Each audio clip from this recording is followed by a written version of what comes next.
नमस्कार। आज का विषय है इस्लामिक स्टेट क्यों फेल्ड स्टेट है। वैसे इसमें कई मिसनोमर्स हैं इस टाइटल में ही, लेकिन उसको हम बात जब चलेगी तब बात करेंगे। अभी ये है स्ट्रेटेजिक स्टडीज में, और ये ज़्यादातर जो हम लोग पढ़ रहे हैं वो American United states of America वाली ही स्ट्रेटेजिक स्टडीज पढ़ रहे हैं। इसमें रोग स्टेट की चर्चा तो मीडिया में आप लोगों ने सुना होगा, शायद इक्का दुक्का फील्ड स्टेट की भी सुना होगा, लेकिन आजकल बहुत जोर से इसकी चर्चा हो रही है जो हमारी मीडिया में नहीं है कि 21st सेंचुरी में जो जियो पॉलिटिक्स है, पावर का जो रीअलाइनमेंट है, इसमें एन लॉट इनको फेल्ड स्टेट बता रहे हैं। तो ये मामला क्या है, ये क्यों सबके सब फेल्ड स्टेट हैं। हम भारतीयों को, बहुत से लोगों को बहुत सी बातें नहीं पता है, क्योंकि क्या पता होगी और क्या नहीं पता होगी इसके दो ही सोर्स है, मीडिया और एकेडमिया, और ये पूरी तरह कंट्रोल्ड है। इनमें वही आता है जो एजेंडा बेस्ड प्रोपेगेंडा रिलीज होता है। मुझे जहां तक ध्यान है 2013 में पहली बार वो जो दो एटलस की मैं चर्चा करती हूँ, हार्पर कॉलिंस का वर्ल्ड हिस्टोरिकल एटलस और डीके का है वर्ल्ड हिस्टोरिकल एटलस, ऐसा ही कुछ नाम है, उसमें अचानक नक्शों के अध्ययन में उनके बारीक जो नोट्स वोट साइड वाइड में लगे रहते हैं, उसमें ध्यान गया कि साहब नेशन स्टेट के रूप में तो 19वीं शताब्दी में कोई मुस्लिम स्टेट है ही नहीं। सारे के सारे तो ये first world war, second world war, inter war period और उसके बाद के बने हुए। That was extremely revealing to me. और मैंने जितने लोगों से बात किया वो सबके सब चौंके, नहीं ऐसा तो नहीं, हाँ नहीं, हाँ तुमने कहा कौन सा था, तो हाँ ना, अब लाइए पहले हम लोग इसको देख लें। 20वीं शताब्दी यानी 1901 से 1999, 19वीं के ये हुआ 20वीं, 19वीं शताब्दी हुआ 1801 से 1899। तो साहब अब लाइए देश शुरू करते हैं। पाकिस्तान बांग्लादेश भारत से निकला 14 अगस्त 1947 को। अफगानिस्तान का जो दिखाई देता है 1922, कब बना, कौन बना, किसने लाइन खींची, क्या लाइन खींची, ये डिटेल नहीं है। अब आप आ जाइए Iran, Iraq, Syria, Lebanon, Jordan, फिर आपका ये Saudi Arabia, Yemen, Oman, UAE का मतलब यूनाइटेड अरब एमिरेट्स, इसमें 5 या 7 हैं। कौन कौन है, दुबई है, शारजा है, दहरान है, अल खोबर है और कतर है। इसके बाद इधर कुवैत। आपको 19वीं शताब्दी के लिटरेचर में तो नेशन स्टेट या नेशन या स्टेट के रूप में सब कोई नाम ही नहीं मिलता है। अब इधर आ जाइए, इजिप्ट है, लेकिन इजिप्ट ओटोमन एम्पायर का पार्ट है। और फिर ये जो अफ्रीकन बेल्ट है, यहाँ पर अभी हम लोग देखते हैं मोरक्को है, ट्यूनीशिया है, अल्जीरिया है, एक आध और कोई मुझसे छूट रहा होगा। और फिर इधर आकर देखें तो इंडोनेशिया है, मलेशिया है, सब 20th सेंचुरी फिनोमेना। इस extremely remarkable important fact, nation state के रूप में ये क्या एग्जिस्ट ही नहीं कर रहे हैं, इसको थोड़ा और खोजने की जरूरत है। एक ओटोमन एम्पायर है जिसको तोड़ा जाता है, और उसमें से ये इतने सारे 20 करीब ये निकलते हैं, ये जिसको मिडिल ईस्ट कहते हैं, और जिसको ये अरब स्टेट कहते हैं, इसमें टर्की शामिल ही नहीं है। जिसको ये मिडिल ईस्ट कहते हैं या अरब नेशंस कहते हैं, इसमें ईरान भी शामिल नहीं है, इसमें पाकिस्तान अफगानिस्तान भी शामिल नहीं है, इसमें बांग्लादेश भी शामिल नहीं है, इसमें इंडोनेशिया मलेशिया भी शामिल नहीं है। तो मुझे लगा, बार बार पढ़ रही थी तरह तरह की पुस्तकें, जैसे यही है the great war of civilisation, Robert Fisk की ऐसी बहुत सारी किताबें। Arab nations, Arab nations, Arab nations, Arab nation मतलब मुस्लिम नेशन, दिमाग में यही आता है। सबका वर्णन है भाई, पाकिस्तान का क्यों नहीं वर्णन है भाई, टर्की का क्यों नहीं वर्णन है, इराक का क्यों नहीं वर्णन है, नहीं है, मलेशिया इंडोनेशिया नहीं है। किंतु अफ्रीकन नेशंस को ये अरब नेशन कहते हैं। अरब तो सऊदी अरेबिया वाले हुए ना, अफ्रीका वाले और सऊदी एरिया वाले तो रेशियली भी अलग अलग हैं। और फिर ये मेडिटेरियन के नीचे वाली जो जरा सी पट्टी है, सहारा डेजर्ट के ऊपर वाली जो पतली सी ये पट्टी है, हरी पट्टी है, ये तो सब अफ्रीकन है। और फिर कोने वाला जो मोरक्को है, जो मूर्स है, वो तो काले लंबे 6 फुट 6.5 फुट 7 फुटिया जवान है, इनका अरब लोगों से क्या लेना देना। All this was extremely complicating and confusing and उलझन बता रहे हैं। खैर, अब ये फेल्ड स्टेट क्यों है, ये क्रक्स यहीं पर है। ये क्रक्स क्या है, एक है ओटोमन एम्पायर। ये क्या है, सेंट्रल एशिया के तुर्कों का साम्राज्य है, जो जहाँ तक मुझे ध्यान है 13वीं शताब्दी के आसपास अनातोलिया, जिसको अब ये सेंट्रल मिडिल ईस्ट कहते हैं, इस इलाके में आकर बसते हैं। आज के लोग क्या कहेंगे, अरे भाई टर्की यहाँ है तो टर्किस्तान वहाँ चीन के पास कहाँ है, तिब्बत के ऊपर भी टर्किस्तान है और यहाँ भी। यही तुर्कों का मूल स्थान है, यही कौन सा, मोटा मोटी फिलहाल कह लीजिए सेंट्रल एशिया। सेंट्रल एशिया से लगातार तुर्क आ रहे हैं, बहुत सारे नामों में आ रहे हैं, उसमें नहीं जा रहे हैं, ये ममूलक भी हैं, बहुत सारे नाम हैं, तुर्क भी हैं, और भी याद आएगा तो बताऊंगी। तो ये जब आकर यहाँ बस रहे हैं, तो जब ये तुर्क लोग आके बस के रहने लग गए, तो तुर्कों का स्थान तुर्किस्तान, तुर्कों का एक राजा है उस्मान, उसका उच्चारण बिगाड़ बिगाड़ के यूरोपियन कह रहे हैं, ओटोमन्स। ओटोमन एम्पायर यानी सेंट्रल एशिया के तुर्कों का, भरतवंशियों का ये पूरा इलाका, कब से, कम 13वीं शताब्दी से, जहां मुझे याद आ रहा है। और अरब लोग कौन है, अरब लोग वो है जिसको आज सऊदी अरेबिया कहा जा रहा है, और अल खाली, मक्का, मदीना, तैफ, ये जो हिजाज वाला एरिया है। हिजाज वाला एरिया कौन सा है, नक्शे में देखिए रेड सी है, जोग्राफिकल नक्शा देखिएगा, नेचुरल वाला नक्शा, तो रेड सी है, रेड सी के बाद जरा सी पट्टी छोड़ के पहाड़ है, पहाड़ के तुरंत बाद मक्का, मदीना और तैफ है, ये हिजाज है।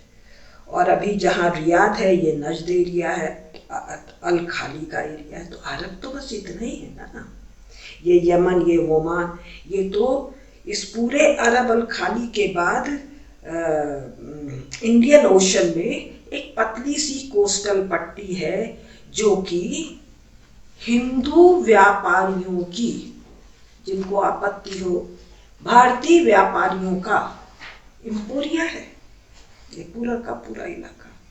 यहाँ के लोकल लोग भी हैं, लोकल लोग इनको डिफरेंट तरीके की सर्विसेज प्रोवाइड कर रहे हैं। हमारे ईस्टर्न कोस्ट और वेस्टर्न कोस्ट दोनों से लोग जाके यहाँ पर रह रहे हैं। अब फर्स्ट वर्ल्ड वॉर आता है, 1870 में जर्मनी का यूनिफिकेशन है, 1914 में लड़ाई छेड़ देता है। हम लोग यही पढ़े थे कि ये लड़ाई कॉलोनियल एम्पायर में शेयरिंग के लिए है, लेकिन अभी जब बहुत ध्यान से फर्स्ट वर्ल्ड वॉर और सेकेंड वर्ल्ड वॉर को पढ़ा तो नहीं, बिस्मार्क कह रहा है हमको तो यूरोप में अपनी जगह चाहिए, हमारा चेस बोर्ड यूरोप है, यूरोप के खेल के लिए बाकी सब हम कुछ थोड़े से काम और कर रहे हैं।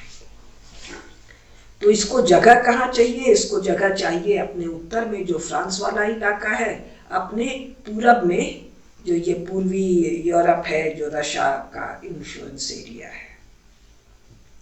अब इस जर्मनी से निपटने का, इस सब यूरोप का सबसे बड़ा पावर हो गया है 1914 में, क्षेत्रफल की दृष्टि से, खनिज पदार्थ, जनसंख्या। वॉर को जीतने के लिए जितनी भी आवश्यक शर्तें हैं वो अकेला जर्मनी पूरा कर रहा है, इंग्लैंड, रूस सब कोई इससे निपट नहीं पा रहा है, यूएसए अलग है। तो इंग्लैंड को उस सी लेन की जरूरत है सुरक्षित रखने के लिए कौन सा सी लेन? इंग्लैंड से उतरे, स्ट्रेट ऑफ जिब्राल्टर से आ गए मेडिटेरियन में, मेडिटेरियन से सुएज कैनाल से निकले रेड सी। अब ये मेडिटेरियन से सुएज कैनाल पूरा ओटोमन एम्पायर का क्षेत्र है, रेड सी पूरा ओटोमन एम्पायर का चीज है। फिर यहाँ से गल्फ ऑफ एडन से निकले, इंडियन ओशन में आए और फिर आ गए भारत के पश्चिमी तट पर। ये रास्ता सेफ चाहिए और ये रास्ते की सेफ्टी के लिए जरूरी है कि टर्की एलाइड पावर का एलाई बने। टर्की या तो न्यूट्रल है और उसका आंतरिक झुकाव जर्मनी की तरफ है। जर्मनी के लोग टर्किश मिलिट्री को ट्रेन कर रहे हैं एयर वॉरफेयर के लिए, पानी वाला तो थोड़ा सा है, और लैंड वॉरफेयर के लिए सारी ट्रेनिंग जर्मनी के लोग दे रहे हैं। अब टर्की को हर प्रकार से समझा के जब ये हार जाते हैं, तब ये अरब नेशनलिज्म की शुरुआत करते हैं। कब? 1914 के बाद। 7वीं शताब्दी में पैगंबर मोहम्मद है, उसके बाद 4 खलीफा हैं, टोटल मामला 60, 70, 80 साल में निपट जाता है। ये इस्लाम के उदय का और 4 खलीफा के खत्म होने का मामला 60, 70, 80 साल का है। और इसके बाद नॉन अरबी खलीफा का शासन हो जाता है। 8वीं शताब्दी से ये अभी 1922 तक या 1932 तक अरब लोग पहले पारसियों के गुलाम हैं और उसके बाद तुर्कों के गुलाम हैं। तो पहली बार अरब नेशनलिज्म और अरब कॉन्शियसनेस खड़ा करता है, इंजीनियर करता है। कौन खड़ा करता और इंजीनियर करता है? ये खड़ा करता और इंजीनियर करता है इंग्लैंड। फ्रांस कोई खास काम नहीं करता है, यूएसए के भी लोग एक्टिव हैं, लेकिन कोई खास काम नहीं है। मुख्य काम इंग्लैंड करता है। और ये किसके द्वारा करता है? ये जो मक्का में जो काबा है उसका जो प्रीस्ट है, वो प्रीस्ट को ये लोग शरीफ कहते हैं। अब शरीफ उपाधि बता रहा है, ये न राजा है, न खलीफा है, न कोई हेड ऑफ स्टेट है, शरीफ है। इन लोग का टाइटल है प्रीस्ट के लिए, हेड प्रीस्ट के लिए। मक्का के प्रीस्ट को ये खड़ा करते हैं। उसके बाद बड़ा लंबा कहानी है। मक्का के शरीफ को उसका नाम याद आएगा, उसको निकाल बाहर करता है। उनके दोनों बेटे, क्योंकि वो इंग्लैंड की पूरी बात नहीं सुनते हैं, वो बेचारा भटक के बढ़ता है और उसके दोनों बेटों को छोटा छोटा राजपाट देते हैं। अब फर्स्ट वर्ल्ड वॉर के दौरान ही भारत से सेनाएं जाती हैं। कहाँ? ये थोड़ा सा ज्योग्राफी में आप लोग ध्यान रखिए। गल्फ ऑफ ओमन से, स्ट्रेट ऑफ हर्मुज से, जिसको पर्शियन गल्फ कहा करते हैं। कहाँ पर है वो? जहाँ ये दजला फरात नदियाँ आके गिरती हैं, यहाँ पर जाते हैं। इसको इराक का इलाका है, बगदाद वगैरह का इलाका है। इसको फतह करते हैं और एक गंभीर प्लानिंग होती है कि यहाँ भारतीयों को बसाकर भारतीयों की कॉलोनी बना दी जाए। इस पर बहुत सारी किताबें हैं, कभी विस्तार से बात करेंगे तो पुस्तकों के साथ बात करेंगे। 2 चीजें, जर्मनी से लड़ना है। जर्मनी से लड़ने की ताकत फ्रांस और इंग्लैंड में नहीं है।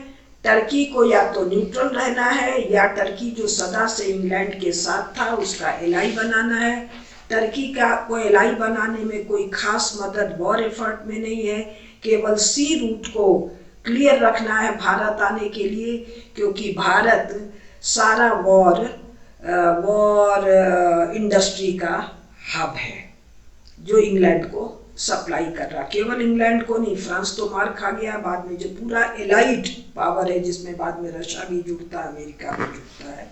और इस सी लेन को खाली करने के लिए, कि को सुरक्षित रखने के लिए 20 देश खड़े हो जाते हैं। भारत का केंद्रीय जियोपॉलिटिकल महत्व 20वीं शताब्दी में झगड़ा यूरोप में है और 20 नेशन स्टेट खड़े कर दिए जाते हैं। ये 20 नेशन स्टेट खड़े किए जाते हैं इंटरवार पीरियड में।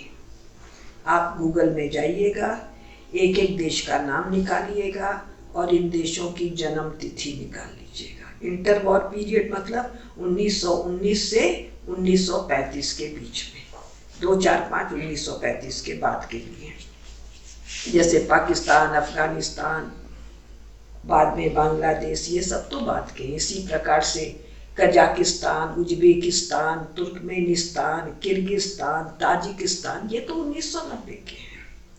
और इसी प्रकार ये अफ्रीकन बेल्ट वाला जो है, सब इंटर वॉर पीरियड का है।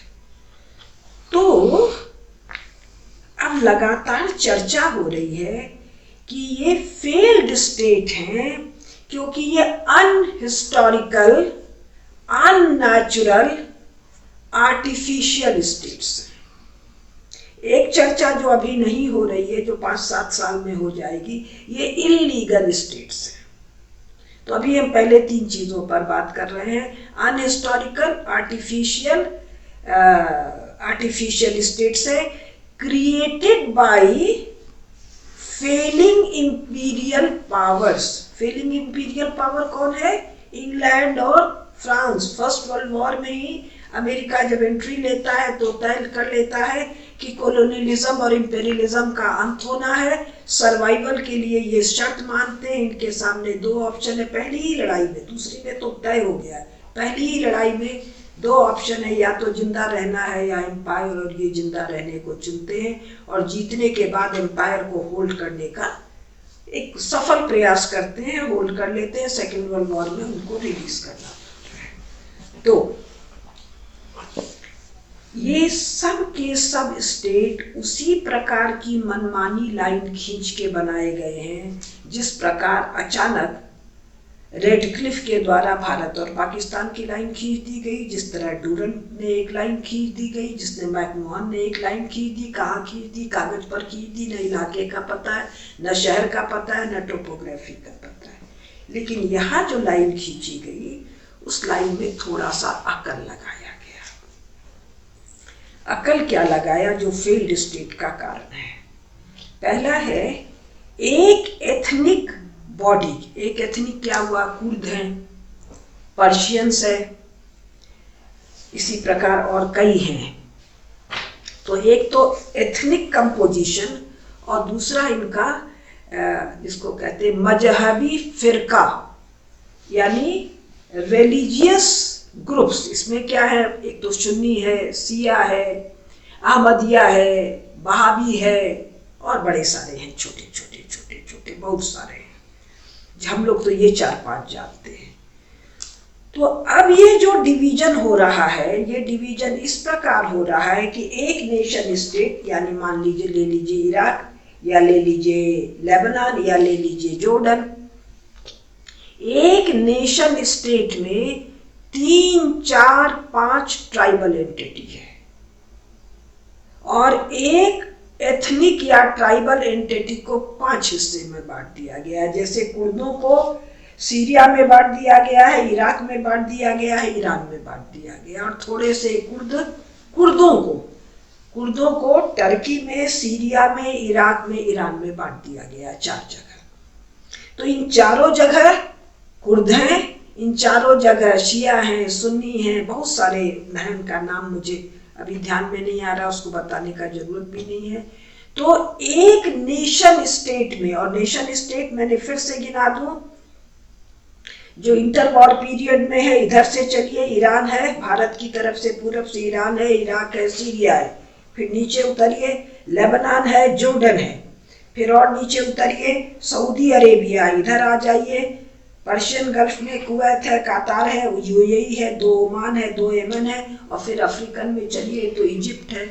इजिप्ट की हिस्टोरिकल नेशन स्टेट है, लेकिन इजिप्ट नाम के नेशन स्टेट की प्रेजेंट बाउंड्रीज आर्टिफिशियल बाउंड्रीज है। पूरे अफ्रीका में देखिए स्ट्रेट लाइन मिलेंगे आपको। स्ट्रेट लाइन कागज की बाउंड्रीज है, धरती पर कोई बाउंड्री नहीं है। तो एक नेशन स्टेट में 3-4 ट्राइबल एंटिटी, 3-4 मजहबी फिरका डाल दिया गया, और एक एक को 4-5 हिस्से में बांट दिया गया।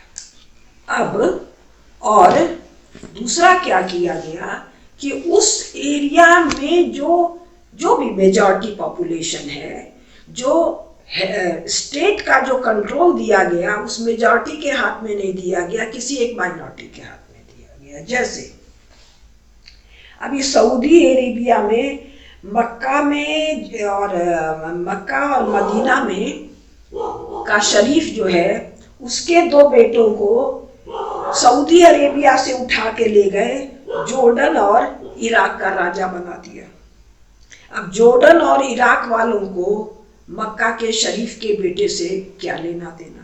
पहले कहीं और का राजा बनाया था, शायद ध्यान आ रहा है, सीरिया का, सीरिया से भगा दिया और इनको सबको किंग, क्वीन, क्राउन प्रिंस, ये इस्लाम का व्यवस्था नहीं है। तो अब क्या है कि सारे एथनिक ग्रुप्स एक होना चाहते हैं, जैसे कुर्द एक होना चाहते हैं, शिया एक होना चाहते हैं, सुन्नी एक होना चाहते हैं, अहमदिया बहावी एक होना चाहते हैं, और इसी प्रकार से मजहबी फिरके एक होना चाहते हैं। और इन सबके बीच में एक नेशन स्टेट का एपरेटस एक 50 साल, 60 साल, 70 साल पुराना हो गया है, जिसका अपना वेस्टेड इंटरेस्ट खड़ा हो गया है, जिसका लेना देना न तो इस नेशन स्टेट से है, न इसका लेना देना किसी मजहबी फिरके से है, न किसी एथनिक कंपोनेंट से है। तो इसलिए इस पूरे इलाके में एक दिन भी चैन और शांति नहीं है।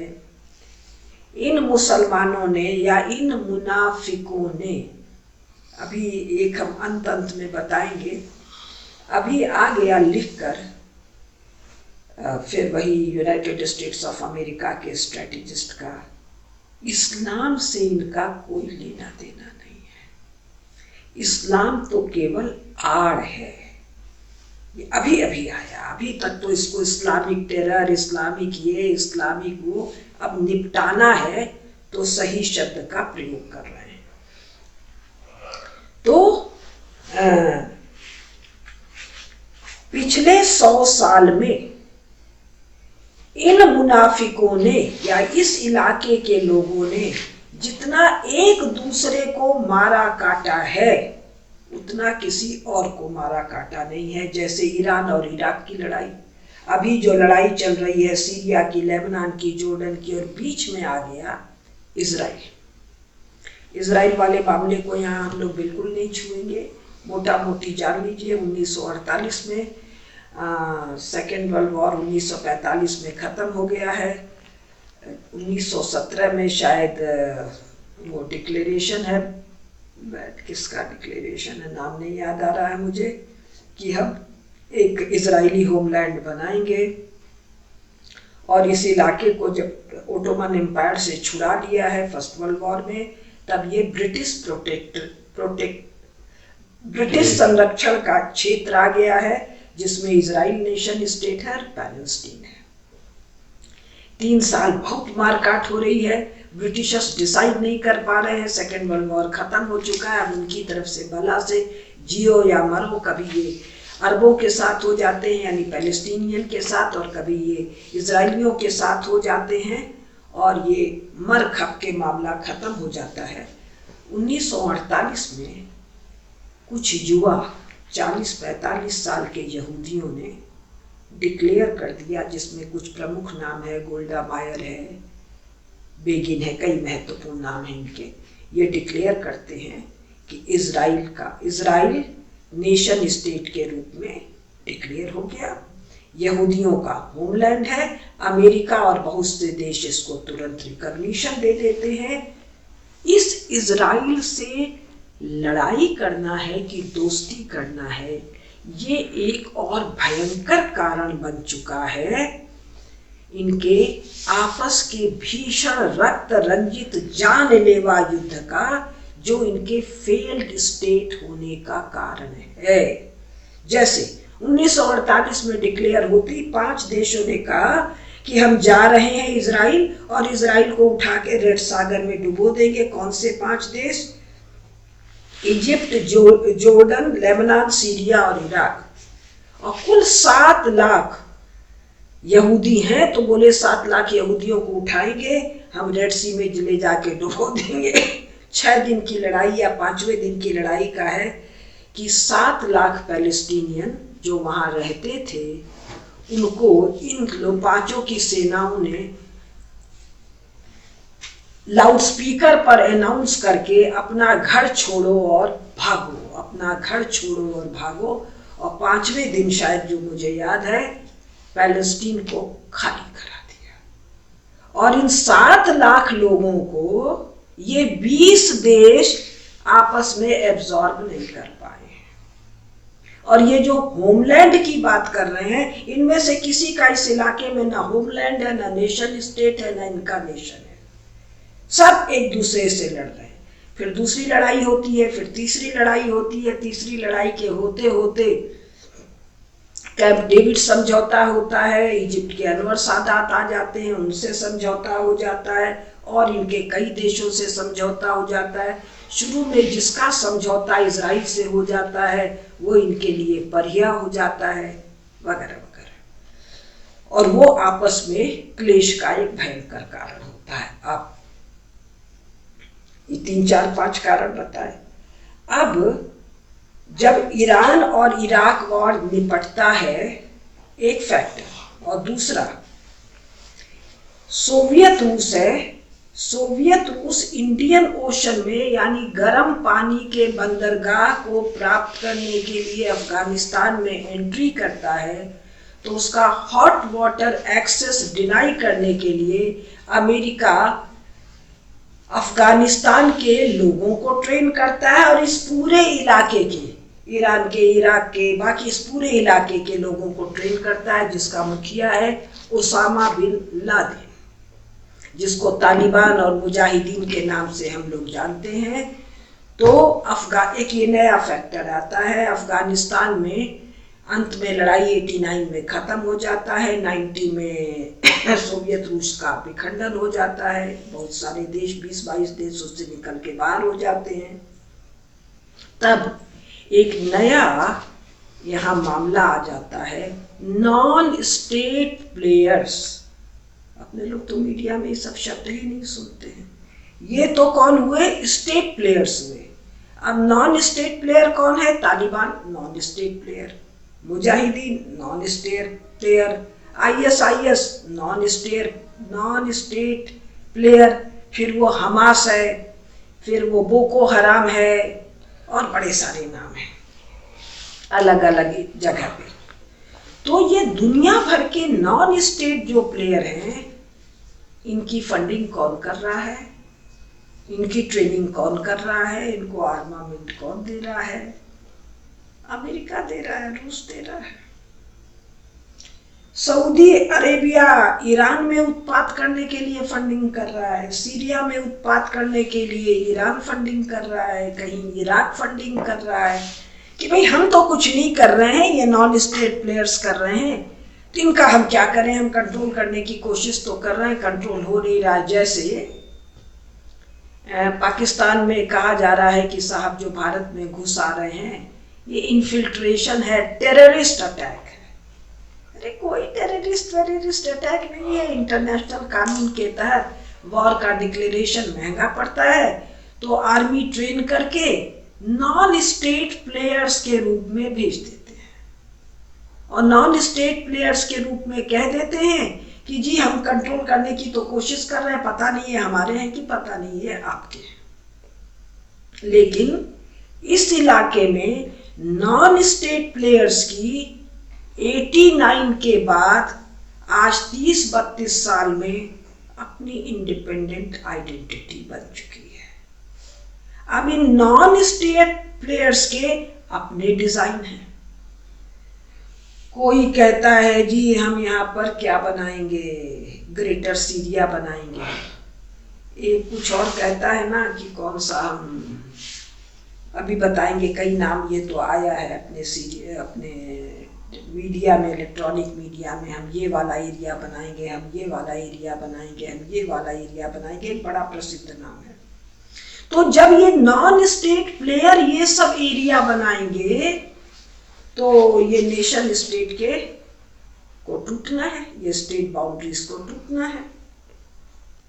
तो जो ये अनहिस्टोरिकल आर्टिफिशियल नेशन स्टेट खड़ा किया गया 20वीं शताब्दी में जर्मनी से निपटने के लिए इंग्लैंड और फ्रांस के द्वारा, इसके इतने स्ट्रेन है, कुछ क्या पर्याप्त डेलिबरेट स्ट्रेन थे, और 2 या 3 स्ट्रेन 1948 के बाद उभर आए। कौन से 3 नए?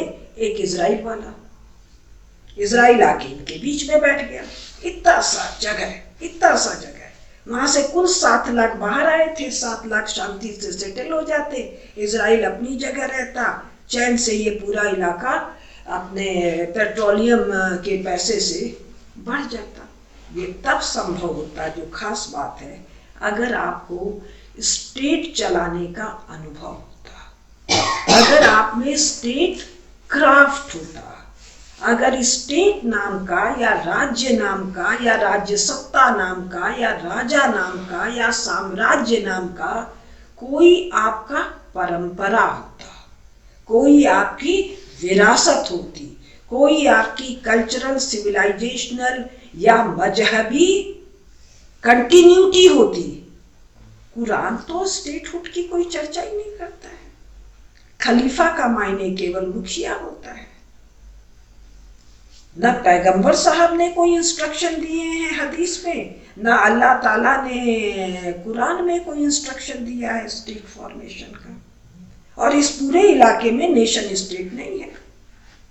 ये इलाका रब अल खाली तो एक खास इलाके का नाम है। जो बात एक और ध्यान में रखने की है, ये पूरा का पूरा इलाका यूरोप की तरह ज्योग्राफिकली अनइनहैबिटेबल इलाका है। बड़ी संख्या में घनी जनसंख्या के बसावट का इलाका नहीं है। छोटे छोटे पॉकेट्स हैं, कहाँ हैं, कहीं पहाड़ों पर हैं, कहीं घाटियों में हैं, कहीं वादियों में हैं, कहीं नदियों के पास है, कहीं झरनों के पास है, स्मॉल पॉकेट्स। और अब क्या हो गया है, एक नया पॉपुलेशन एक्सप्लोजन हुआ है। पेट्रोल का पैसा है, पेट्रोल के पैसे से पानी भी ले आ रहे हैं, बर्फ भी ले आ रहे हैं, पेड़ भी उखाड़ के ले आ रहे हैं, ये सब लगा ले रहे हैं। लेकिन ये जो पॉपुलेशन प्रेशर है, पिछले 20 साल, ये मान लीजिए 60-70 साल, 20वीं शताब्दी का मान लीजिए, इस 70-80 साल में ये जो नया जनसंख्या खड़ा हो गया है, ये जनसंख्या कहाँ जाएगा? इस जनसंख्या का अपना भीषण प्रेशर। हम जो बात बता रहे थे वो बात थोड़ी डाइवर्ट हो गई कि 3 नए फैक्टर जुड़े। 3 नए फैक्टर क्या जुड़े? एक इजराइल वाला फैक्टर जुड़ा। इजराइल वाले फैक्टर जो इनका एक यूनिफाइंग फैक्टर हो सकता था, उसकी जगह पर ये इनके आपस में भीषण क्लेश का फैक्टर हो गया। मिलजुल के इजराइल को निपटाने की जगह ये क्या है, ये क्यों ऐसा नहीं कर पाए हैं, हम ये बता रहे थे। मिलजुल के या तो इजराइल को निपटा लिए होते, या मिलजुल के इजराइल के साथ इतना बड़ा इनको मिला था पेट्रोल के रूप में पैसा, इसके साथ दुनिया में आगे बढ़ गए होते। इसकी जगह ये पैसा आर्मामेंट में गया, मारकाट में गया, तेल के कुओं को जलाने में गया। कारण क्या था? इजराइल वाले जो जूस हैं, ये मोटा मोटी यूरोपियन रिफ्यूजीज हैं। इनमें रशियन रिफ्यूजीज भी हैं, अमेरिका के रिफ्यूजी नहीं है, लेकिन अमेरिका के बहुत से लोग आके बसे हैं और यहाँ से बहुत से लोग अमेरिका गए हैं। इनको स्टेट क्राफ्ट की प्रॉपर ट्रेनिंग है, और इसीलिए एक अजनबी रेगिस्तानी हार्श इलाके में जाकर भी, अजनबी कैसे है? जूस को पता ही नहीं है इजराइल कहाँ है, कभी जा ही नहीं रहे। यूरोप में बहुत सताए हुए हालत में है बार बार, लेकिन बार बार बहुत पावरफुल पोजीशन में भी है। पावरफुल पोजीशन कैसी है? एजुकेशन भी है, पॉलिटिक्स भी है, और आपका पॉलिटिक्स भी है, मिलिट्री भी है। ये क्रिश्चियन के रूप में कन्वर्ट भी होते हैं, वापस ज्यूस के रूप में वापस भी आते हैं। मोटा मोटी इजराइलियों को स्टेट क्राफ्ट आता है इन आर्टिफिशियल अनहिस्टोरिकल नेशन स्टेट के रहवासियों को के निवासियों को स्टेट क्राफ्ट की कोई ट्रेनिंग नहीं है। जो ट्रेनिंग है वो किसको है? टर्की को है, जो सेंट्रल एशिया से आए हुए भरतवंशी तुरुस्क हैं। और इस टर्की से ये सब अरेबियन मिलके लड़ रहे हैं। इस टर्की से, टर्की सबसे बड़ा दुश्मन है किसका? अरब लोगों का। कौन कौन अरब? फिर Saudi Arabia, Jordan, Lebanon, Syria, Iraq, कतार, ओमान, ऐमान, ईरान भी लड़ रहा है। कभी लड़ता है, कभी दोस्ती करता है, क्योंकि पर्शियन को टर्कियों से पुराना ऐतिहासिक लड़ाई का मामला है। तो एक फैक्टर यहाँ आके जुड़ा इजराइल वाला, दूसरा फैक्टर आके जुड़ा एक नया इंस्टीट्यूशन, नेशन स्टेट। और उस नेशन स्टेट के साथ वेस्टर्न वैरायटी का, यूरोपियन वैरायटी का स्टेट एपरेटस। और इसमें आधे देशों का स्टेट एपरेटस पर सोवियत रूस की छाया है, क्योंकि 45 से 90 तक जो कोल्ड वॉर है, तो आधे समय सोवियत रूस की छाया है, आधे समय अमेरिकन पैटर्न की छाया है, कभी फ्रेंच पैटर्न है, कभी इंग्लिश पैटर्न है। तो एक एलियन इम्पोजिशन यहाँ क्या है? इजराइल। दूसरा एलियन इम्पोजिशन क्या है? Nation state. और उस नेशन स्टेट को रन करने के लिए यूरोपियन वैरायटी का, यानी कि एलियन वैरायटी का स्टेट एपरेटस। लेकिन पिछले 60, 70, 80, 90 सालों में, कुछ जगह 100 सालों का मामला है, ये स्टेट एपरेटस का एक अपना वेस्टेड इंटरेस्ट है, जो कुर्दों को एक नहीं होने देगा, अहमदियों को एक नहीं होने देगा, बहावियों को एक नहीं होने देगा, अरबियों को एक नहीं होने देगा, पारसियों को एक नहीं होने देगा। पाकिस्तान तो कोई गिनती में नहीं। पाकिस्तान झूठे फेल्ड स्टेट है, इस पर अभी हमारे ये सब फेल्ड स्टेट है। दूसरा फैक्टर ये बताया। तीसरा फैक्टर है जो नया जनसंख्या एक्सप्लोजन है, डेमोग्राफिक एक्सप्लोजन। यहाँ का सिस्टम अपने आप इस डेमोग्राफी को सस्टेन नहीं कर सकता है। हजारों साल से यहाँ एक लिमिटेड पॉपुलेशन थी इन स्मॉल पॉकेट्स। उन स्मॉल पॉकेट्स के पॉपुलेशन को ही नेचर या इकोलॉजी या वहाँ का पर्यावरण या वहाँ का इकोसिस्टम सस्टेन करता था। ये जो एक्सप्लोजन है, इसका अपना डिमांड है। ये कहीं अमेरिका में घुस रहा है, कहीं अफ्रीका में घुस रहा है, कहीं आपस के देशों में घुस रहा है। इसके अपने एस्पिरेशंस हैं, अपने डिजायर्स हैं। तो ये तीसरा एलियन फैक्टर है जो यहाँ आके घुसा। अब इन 3 एलियन फैक्टर के साथ एक चौथा और एलियन फैक्टर आ रहा है 1989 के बाद, non state players. Non state players की अपनी ताकत है। जैसे यहाँ तालिबान अफीम की खेती का ताकत है। अरे भाई, अफीम तो नशा है ना। अफीम और उसके बाद हीरोइन और हशीश और क्या क्या क्या क्या, ये तो हदूद गुनाह है ना। हदूद गुनाह का मतलब crime against Allah which can not be forgiven by any state and temporal authority. तो इसी को अब अमेरिकन स्ट्रेटेजिस्ट अंडरलाइन कर रहा है। क्या अंडरलाइन कर रहा है American strategist? They are non Islamic players. The moment they say they are non Islamic players, इनकी पूरी आइडेंटिटी खिंच गई और इनका जो पूरा शील्ड है, मजहबी shield, that has been snatched away. And the moment these two are snatched away, they are open to correction or aggression by European powers or by those powers who feel harassed by them. तो ये 4 नए factor आए। समय होते होते और नए factor आएंगे अब। और न केवल ये इंटर वॉर पीरियड वाले इसमें आके जुट गए, पाकिस्तान, अफगानिस्तान, बांग्लादेश, इसमें आके जुट गए तुर्कमेनिस्तान, कजाकिस्तान वगैरह वगैरह। अब इन 5 स्थानों का कहानी क्या है?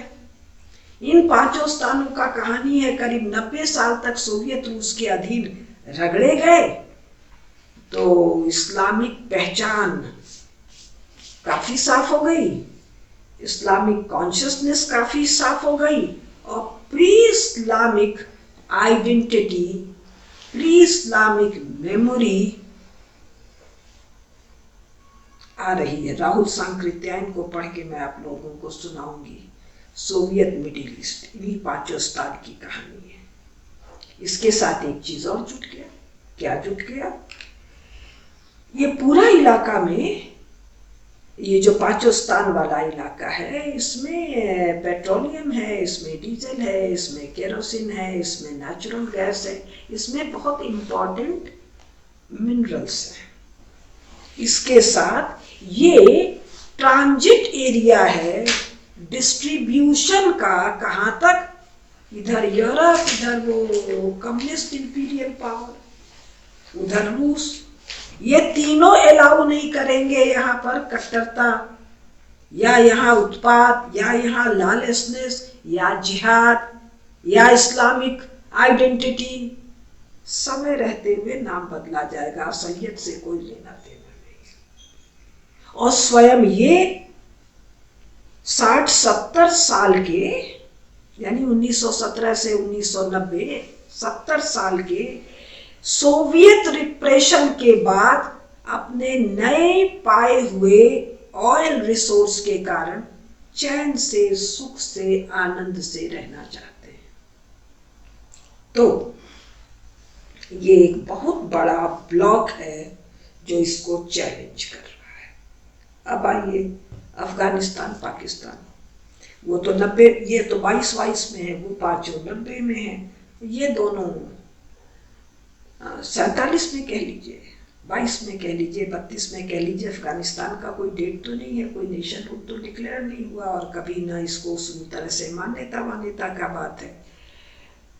इंग्लैंड और रूस ग्रेट गेम में टकरा रहे हैं तो कह रहे हैं जी ये इलाके को बफर स्टेट कर दो, तो ये इलाके को एक नाम रख दो। अफगानिस्तान तो पुराना नाम है।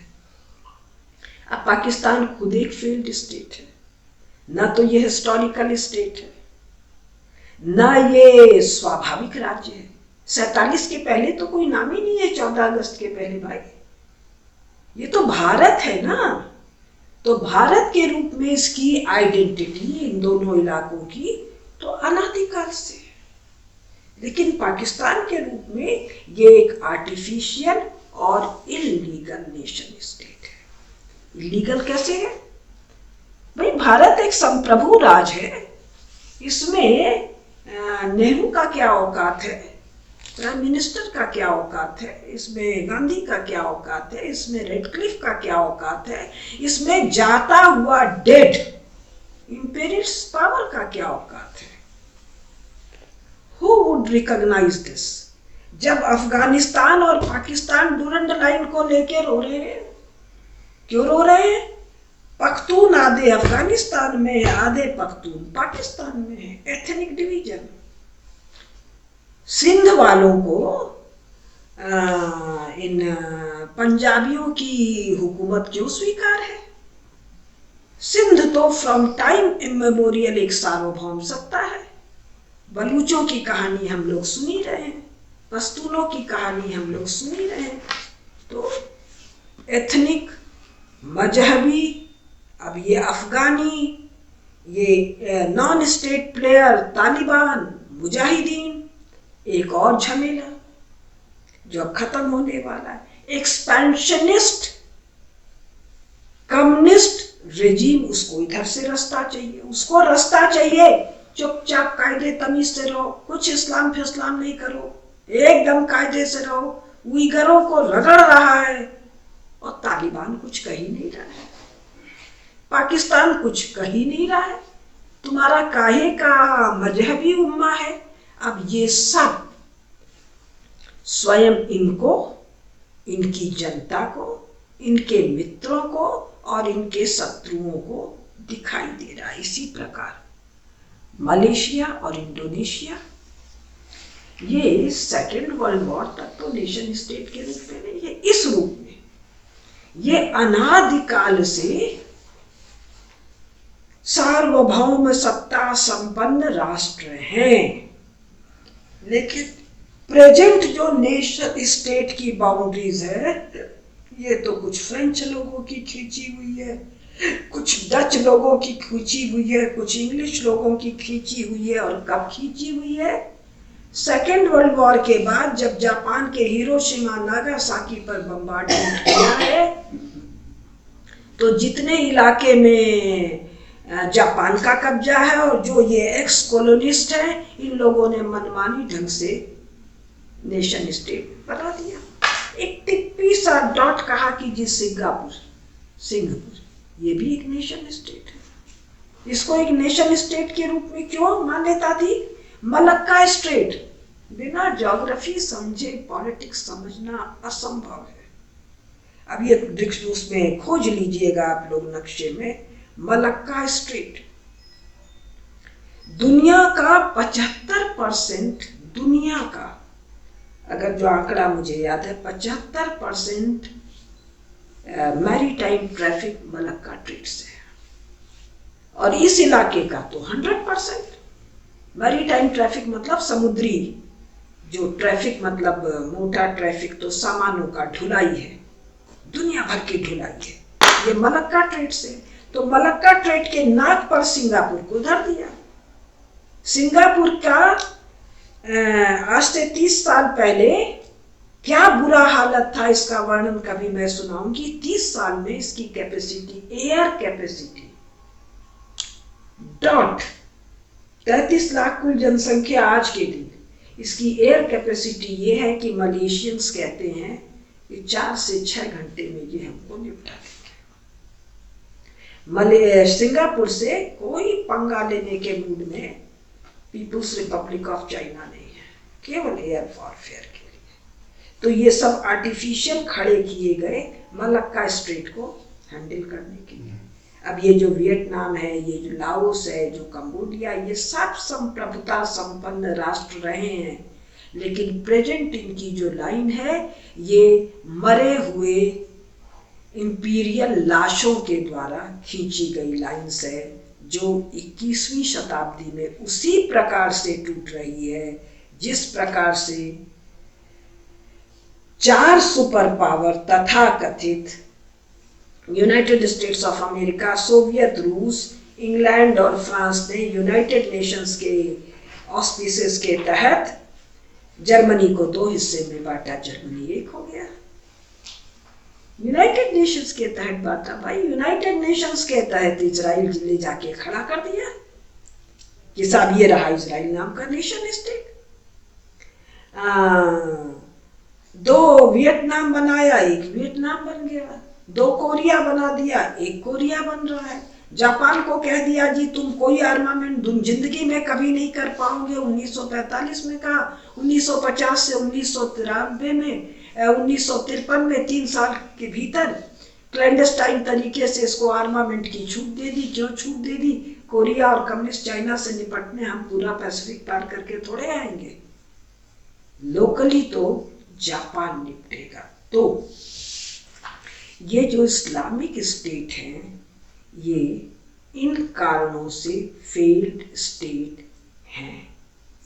अब इस बात को लगातार लिखने और छापने का अर्थ क्या है स्ट्रेटेजिस्ट का? लिखने और छापने का अर्थ है ये कहने का अर्थ कि साहब ये तो अनहिस्टोरिकल है, साहब ये तो जिन्होंने खींचा वही कह रहे हैं कि साहब ये तो अनहिस्टोरिकल है, साहब ये तो आर्टिफिशियल है, ये तो सबको बांट बूट रहा है। इसका मतलब these lines are going preparing the, जिसको बोलते हैं वर्ल्ड ओपिनियन। ये तो 7 लाख लोगों का ओपिनियन काफी होगा, 700 करोड़ लोगों में। These lines are going, उसका ये मतलब तो नहीं कि आदमी चला जाएगा या धरती चला जाएगा।